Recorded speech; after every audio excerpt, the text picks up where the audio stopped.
Is this Hello. on? Perfect. Yes, okay. I love it. We can keep it up the whole time if you want to. Oh, I don't mind. Okay. All righty then. Ready? Mhm. All right. Hi, everyone. How's it going? It's Bonnie Violet here. She, they pronouns. I guess that's all I'm going to share this week. And this is the Transjoy Boise podcast, and this is my co-host. Hi everyone, I'm Pacey, and I use they, him pronouns. Awesome. Kept it simple this week. Yeah, absolutely. Well, I'm the one who always complicates it a little bit. So where should we get started? Well, I posted something on our Transjoy Boise account last night that was about the Idaho universities kind of silently closing their DEI centers. And they're rebranding them and creating much more generalized centers for the students.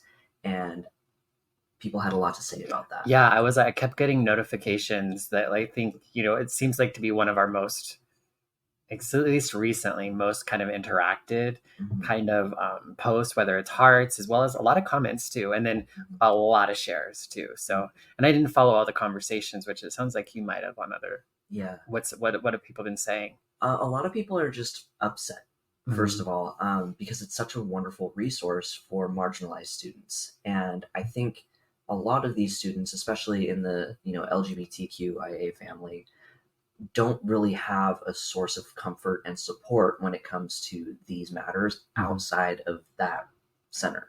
Gotcha. So people are really upset about that. And then I also saw a lot of people that had worked there and are upset that it's gone.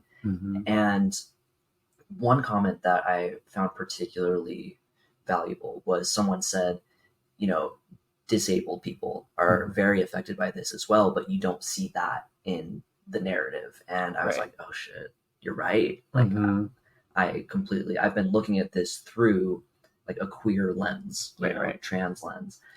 Only because obviously there's queer and trans disabled people. There are disabled people who aren't queer and trans who are definitely impacted. Yeah, and that kind of made me take a step back and be like, wow, you're absolutely right.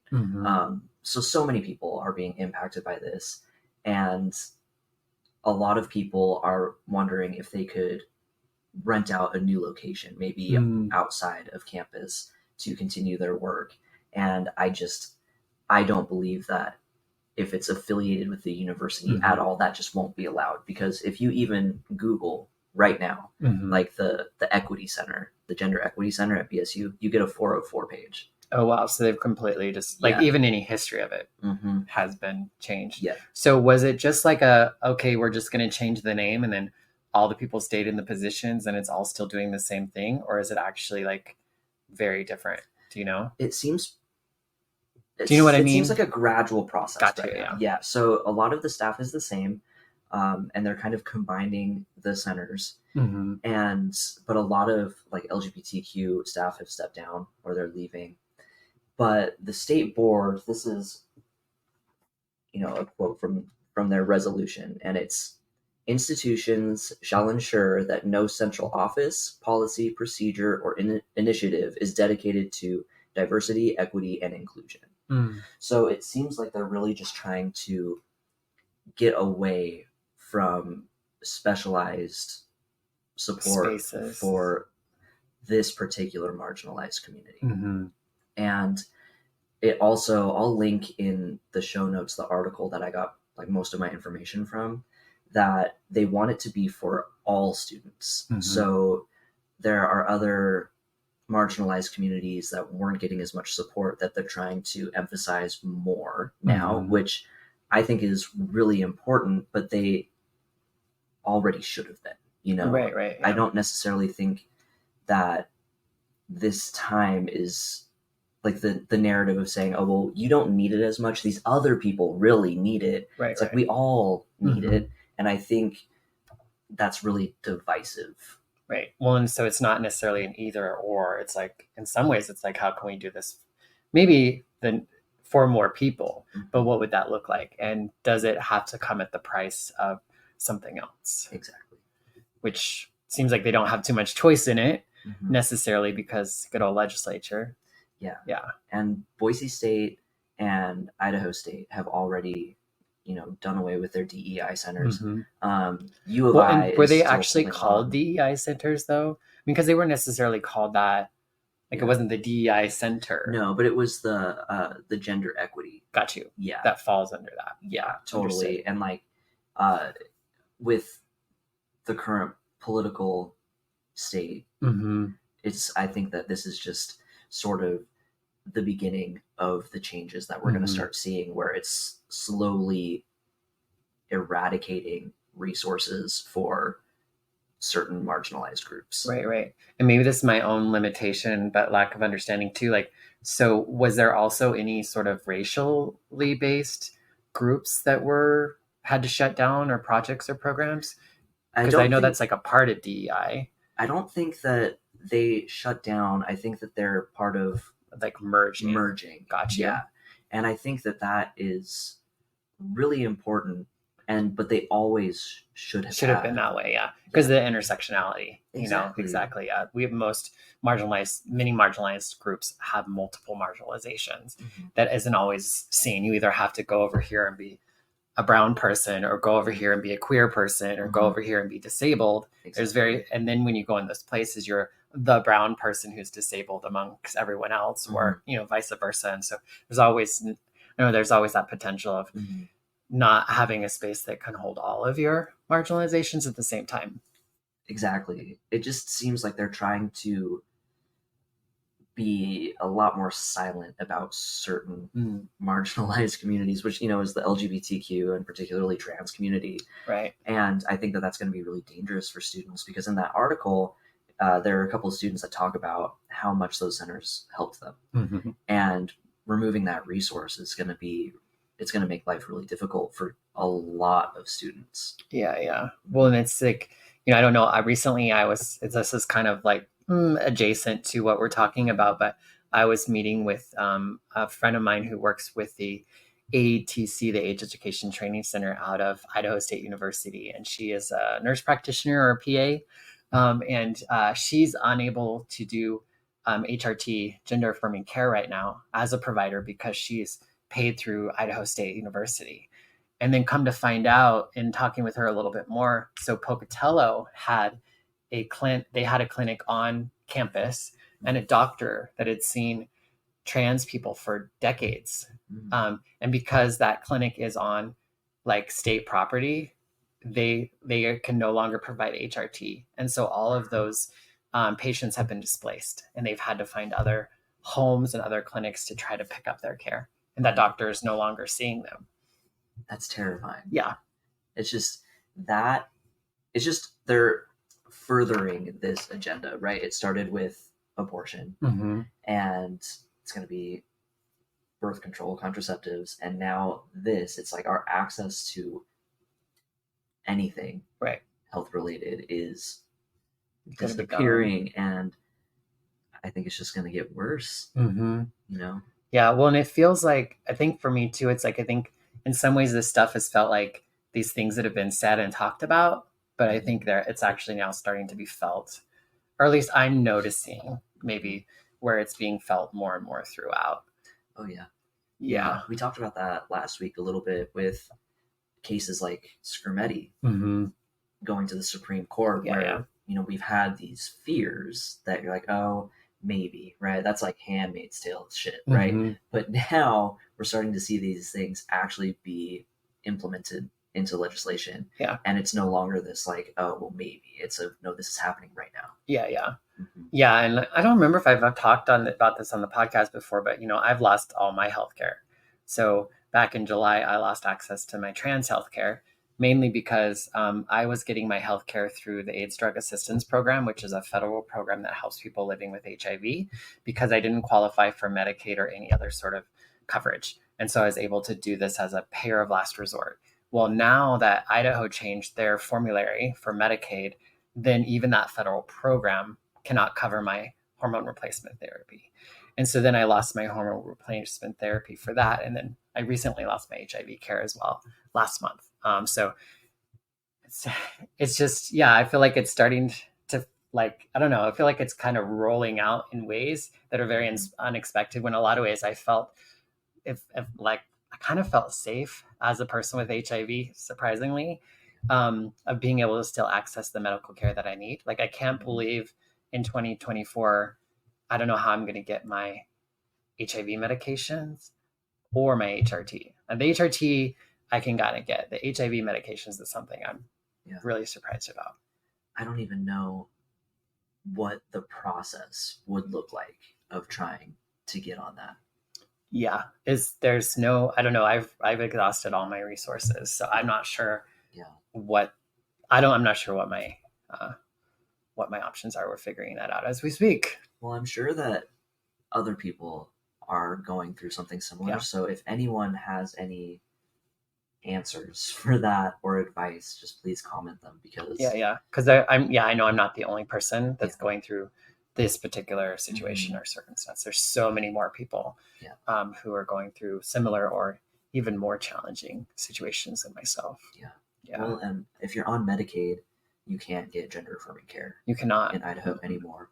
And I saw, regardless of your age, and you can't you also can't get service from anyone who's getting paid. So like that, like any like state funded hospital, any state funded provider, maybe through an educational institution, any clinics that are on state grounds, all of those are removed. So even if you were providing those services, you can no longer do it because of the funding. It's unreal. Yeah. It seems like a fever dream. Mm-hmm. Well, it's not even January yet. And and there's so many little things that it feels like we're just kind of like, because last weekend I went and did like a paperwork party where we went and met with a bunch of people to fill out paperwork around name change. And like, I hadn't even planned to change my gender marker. So bad. I didn't know it was Saturday. It was so great. Like, it was so great. We're planning on, I need to talk to you about this, but we're looking to do it on a monthly basis. I want to start like a trans joy cafe where we have like a social support group. And then we have these also paperwork parties and other things that can be happening. So I haven't talked with you yet about that. Yeah, let's talk about that after this for sure. But it went really well. I was at the Flying M, of course, and I was talking to the girl that does the gift shop. And I was like, why is it so busy here? Because I was trying to work. And she's like, it's Saturday. And I was like, oh, I thought it was like Wednesday. Oh, wow. And then a little bit later, I was like, oh, that's what I was going to be doing. But yeah, it was really fantastic. When I went there, and I would encourage people, if they get an opportunity to go, because we were able to talk about, folks were talking about marriage. They were talking about adoptions. They were talking about wills, name changes, gender markers. We had lawyers there. We had like the judicial clerks. We had notaries. Computers, all that sort of stuff. So it was really great. And, I haven't been one who's been really pressed on, say, changing my gender marker. It's not that big of important to me, whether it's an M or an F. If I could get an X, I would love that. But I really wasn't too concerned about changing my gender marker, just my name. But in talking with some of the other trans folks that were there who have had their name changed, but not their gender marker, they say they've dealt with, problems over and over and over again. Anytime they have to share their ID, there's the potential of people going, what? Huh? And that might not seem like the end of the world, but it does seem like just the amount of inconvenience that if I really don't care, why not just change my gender markers? And then I've learned that it's actually pretty easy, at least right now. Like, there's the chance that it will change, but right now you can just fill out some paperwork on your birth certificate if you're in Idaho, and you just click a box that says change my gender, and you pay like $20, and then you have a few other charges and stuff, and then you send it in, and then they'll send it back to you with the new gender marker. So it's a lot easier, and then you can go through by way of your passport too. So that's one way to kind of get around that too, is you can change your gender marker on your passport, so that if for whatever reason you went to go to the DMV or go get state ID, and you're having challenges, you at least could have your passport, with which you could use for most things, as your form of identification. So I think there's kind of these ways around things that I think we all would do well to learn a little bit more about. Yeah, absolutely. We should definitely do that. Yeah. Monthly. Well, stay tuned, folks. Keep an eye out for that Trans Joy Café. That's perfect. Yeah, that'll be it'll just be like, I think it'll be like a monthly thing that we can get together, and we can kind of, one of the things that was talked about with our ACLU event that we did last week that I thought was really great, afterwards we kind of had a circle that we called the affirmation of the event, which was the where we just kind of like had a moment to go around the room and let everyone introduce themselves and tell a little bit about themselves and why they were there. And then to kind of share any like thing helpful that they could share to the group. And I'm thinking something like that might be helpful to do ongoing, just to check in to see how people are doing, share what's going on, and especially once we get into the legislative session and all that sort of stuff, we'll have kind of this regular time that we all get together that we can support one another in whatever kind of comes our way as it's coming our way. Stay with us. We'll be right back.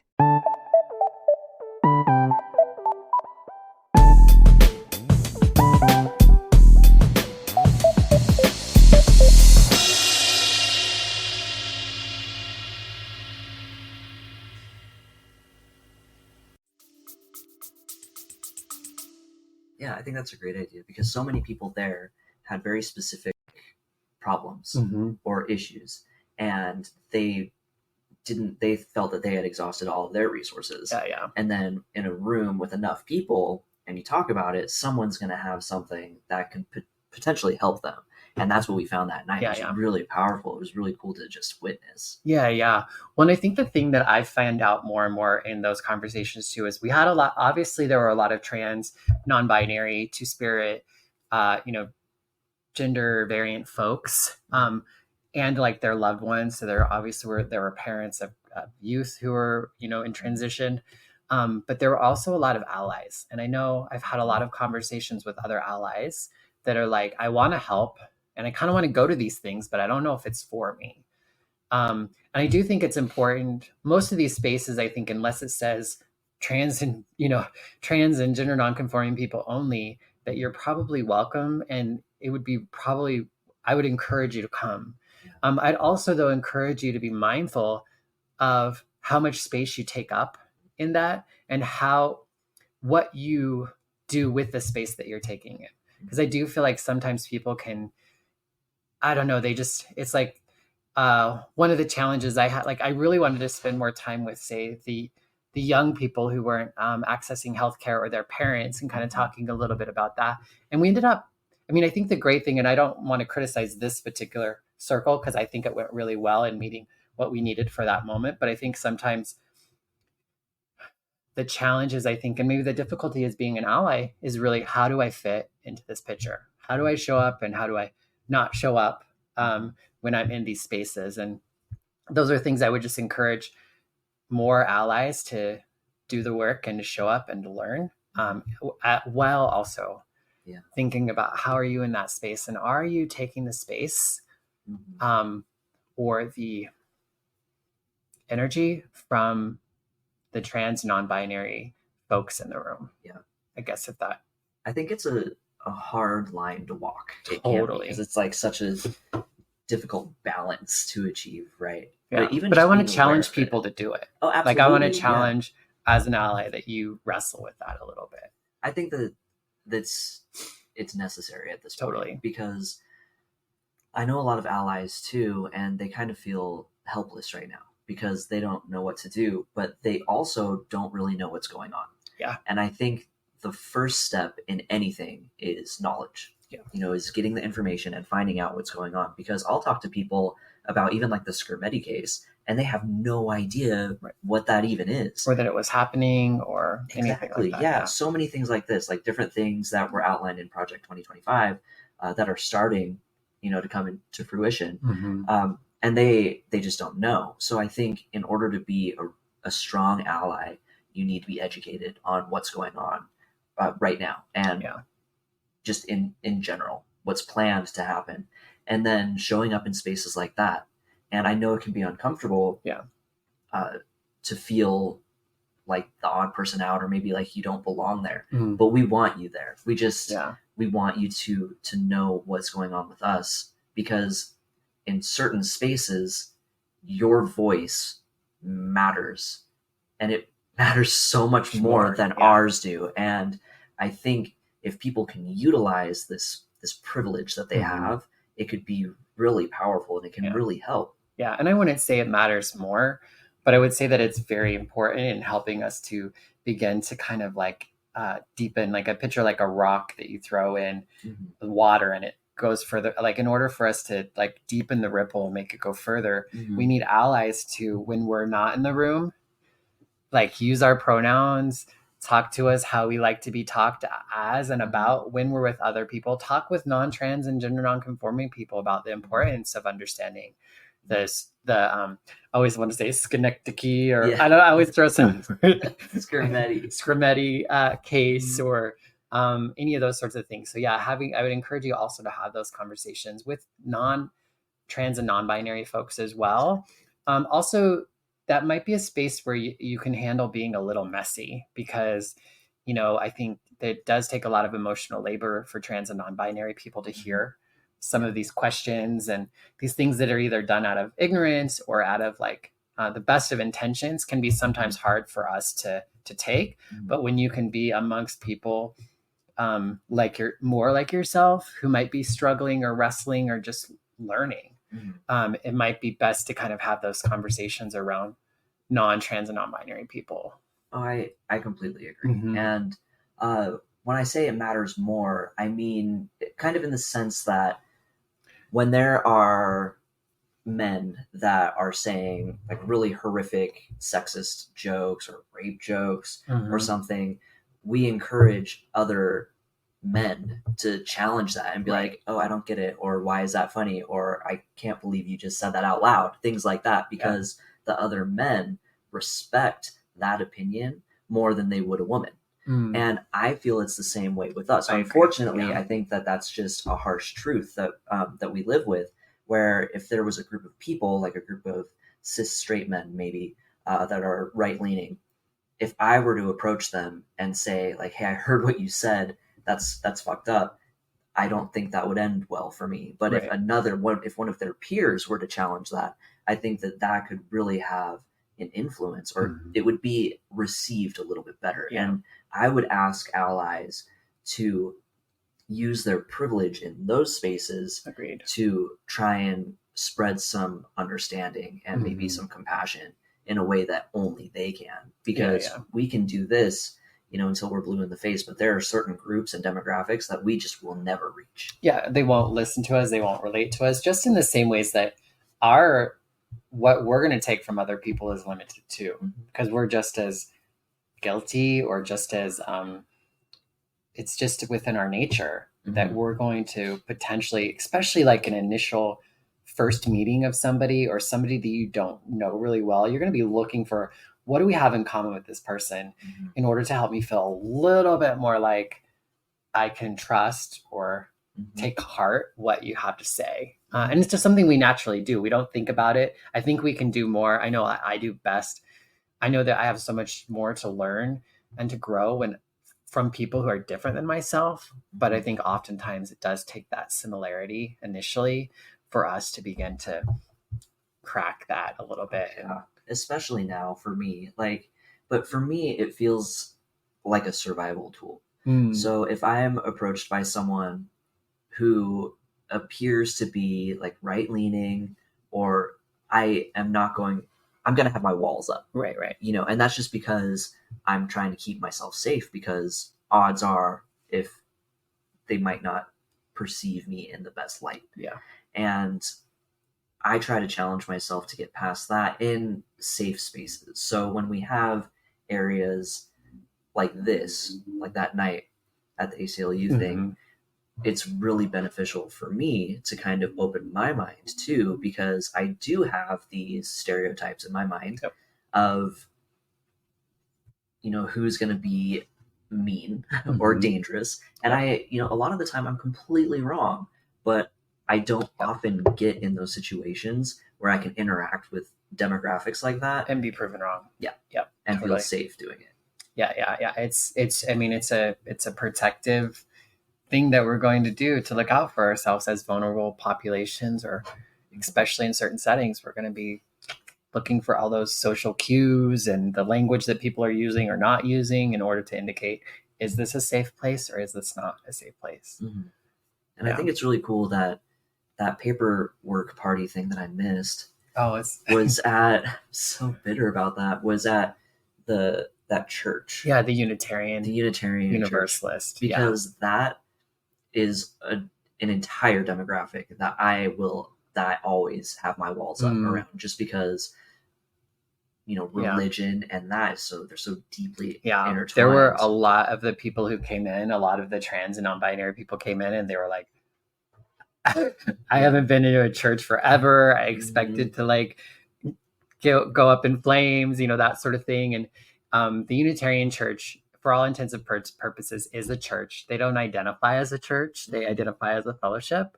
But in every, if you have the trauma, looks like a church, acts like a church, talks like a church, it's a church. And so many of us do. Exactly. But they don't have like the religious iconography. And you're surrounded by people who look like us. And so you're like, how does that work? So it is kind of a safe space. And so I would challenge people to kind of lean into some of these spaces, because I think it can be a resource that could be helpful.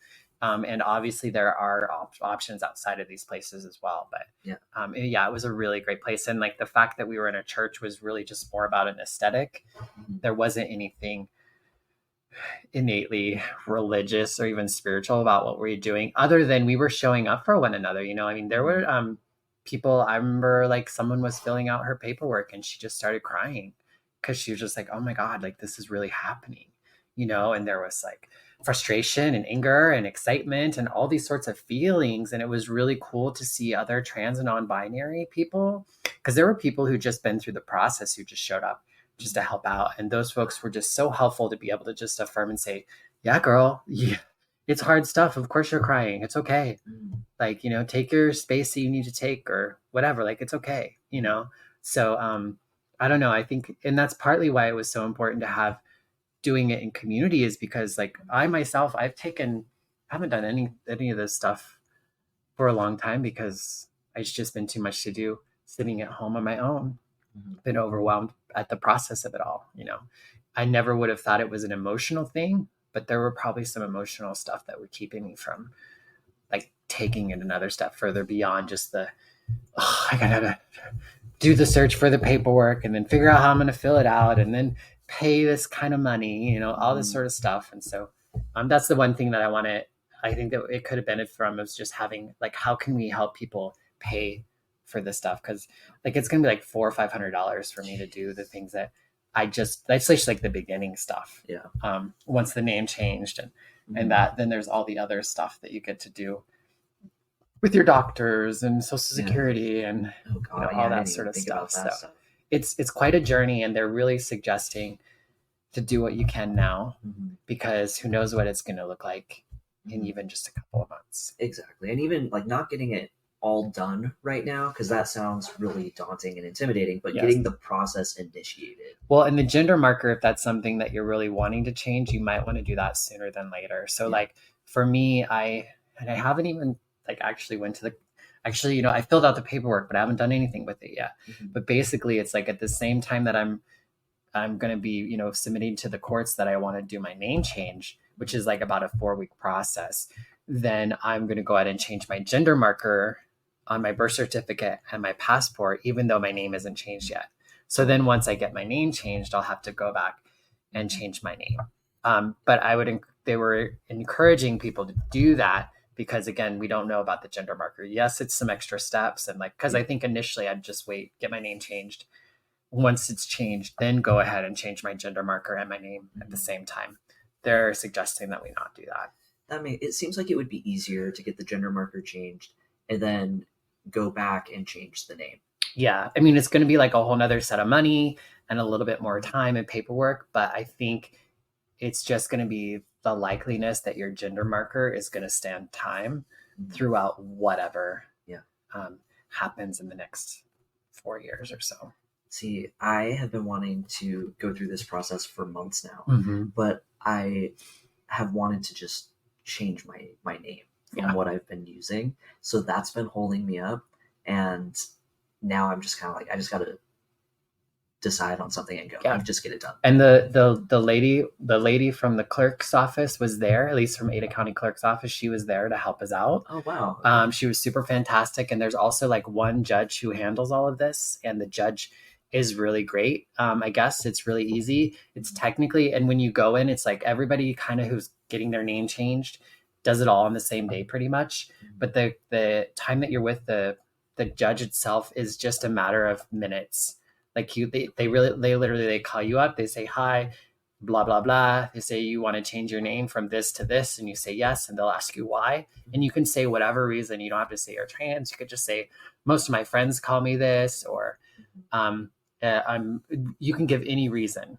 And then they'll ask you, is your reason because I think it's something about like, I think it has something to do with like a sexual offense. Like, are you a sex offender, or are you escaping like bills or something like that? Okay. And you just say no or whatever, and then they'll change your name. So, and then the other aspect is you do have to pay to have it in the Statesman.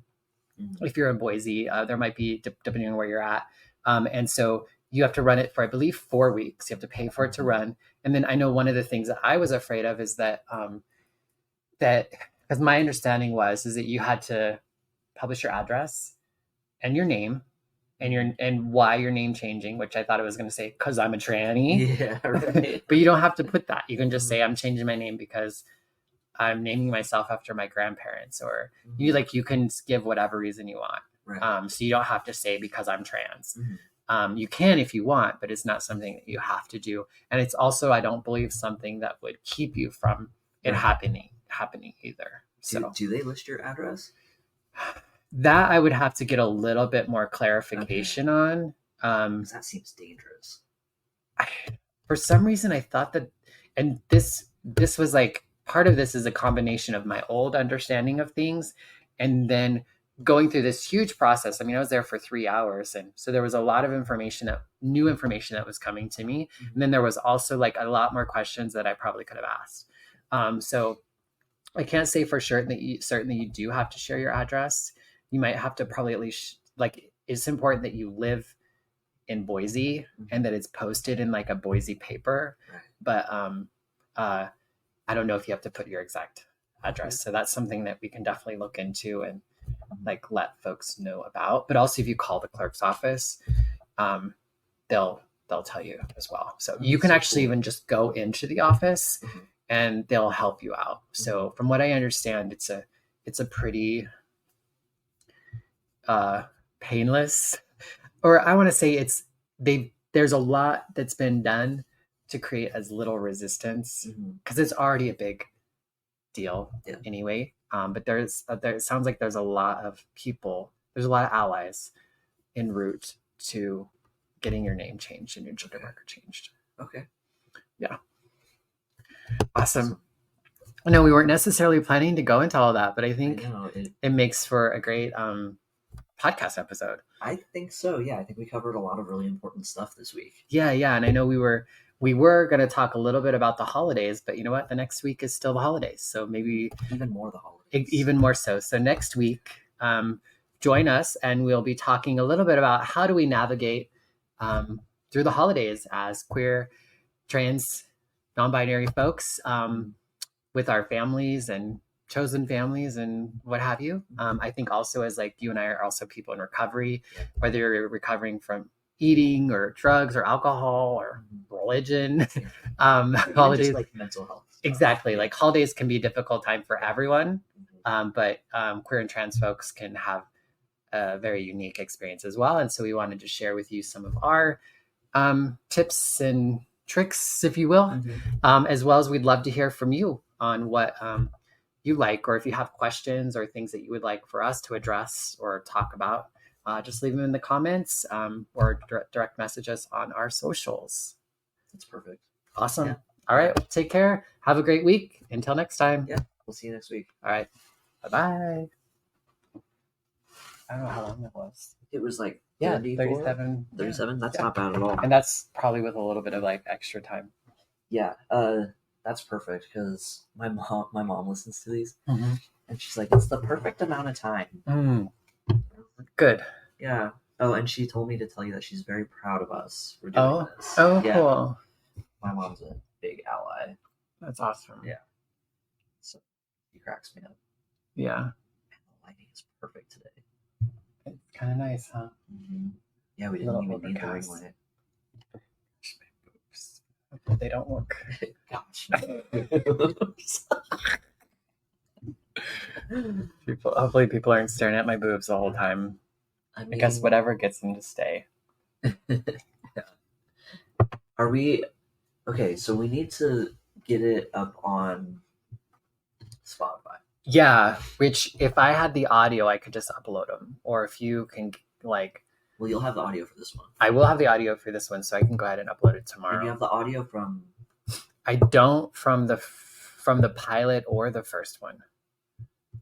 If I do, I don't recall where from. Well, I should have the original video because I uploaded the one video. Yeah. So I should be able to find that one. The pilot is just the one that I might not. And I was actually considering of putting that behind a paywall. Yeah, but we're going to have it on the YouTube though too. They could watch it. Well, yeah, we could always take it down from YouTube and put it behind a paywall. Because I was trying to rip the MP3 from... Oh, I didn't stop this recording. I was